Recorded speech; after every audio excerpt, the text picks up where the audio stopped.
Ibadah yang langsung kepada Allah adalah memasukkan rasa bahagia ke hati orang lain. Muslim belum tentu Islam, karena bisa jadi umat Islam tidak merepresentasikan nilai-nilai Islam itu sendiri. Karena Islam seperti gelas bening yang saat diisi kopi ia seolah hitam dan saat diisi jeruk seolah kuning, padahal ia tetap bening. Kalau Nabi sabdakan bahwa, bumi ini semuanya masjid. Yang terpikir dalam benak saya bukan keberadaan Tuhan di bangunan kubah yang kita sebut masjid itu. Tapi di mana saya melihat Tuhan dan menyebabkan saya bersujud padanya, di sanalah masjid.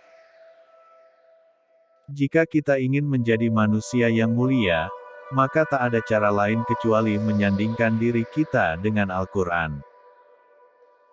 Semakin mengaji, semakin kita paham betapa tak terbatasnya medan makna Al-Quran dan betapa kerdilnya pikiran kita, sehingga kita terus semakin rendah hati.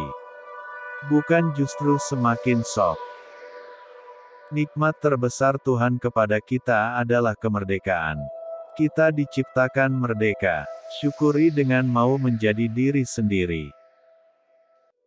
Jika ada pendakwah Islam yang justru mencerai-beraikan sesama Muslim atas nama perbedaan pandangan, ia berarti telah mengkhianati Nabi. Karena Nabi mempersatukan, tapi ia mencerai-beraikan. Matematika Allah bukan dihitung dari seberapa langkah kita ke masjid, tapi seberapa besar kemauan kita. Kalau diperintah atau dilarang atas sesuatu yang tak ada alasan rasionalnya, maka di sanalah ketaatan kita diuji oleh Allah. Bagi saya, bentuk penistaan atas Tuhan adalah jika ada orang yang menghina orang miskin atau apapun ciptaannya. Sejatinya menghadap kemanapun, kita melihat kebesaran Allah yang membuat kita menyebut namanya. Bukan hanya di Ka'bah, tapi juga di gubuk-gubuk orang miskin, di rumah-rumah yatim, bahkan di lembaga pemasyarakatan. Dokter dan obat itu adalah perantara untuk mengetuk pintu kesembuhan yang diberikan oleh Allah Subhanahu wa Ta'ala. Ibarat kata dalam satu taman, semua bunga layu dan masih ada satu yang masih hidup. Ingin fokus kembangkan ke satu yang masih hidup, ketimbang meratapi dan menghakimi yang mati. Jangan sampai setelah berhijrah, ibadah kita menjadi lebih semangat, namun kita menjadi tidak murah senyum kepada orang lain. Jika seseorang itu bukan saudaramu dalam agama, maka dia saudaramu dalam kemanusiaan. Masjid bisa roboh, Ka'bah bisa sepi, tapi hati manusia yang beriman akan abadi dalam ketaatan dan kecintaan padanya. Kita bisa berbeda dalam hal kebenaran, namun kita memiliki visi yang sama dalam hal kebaikan.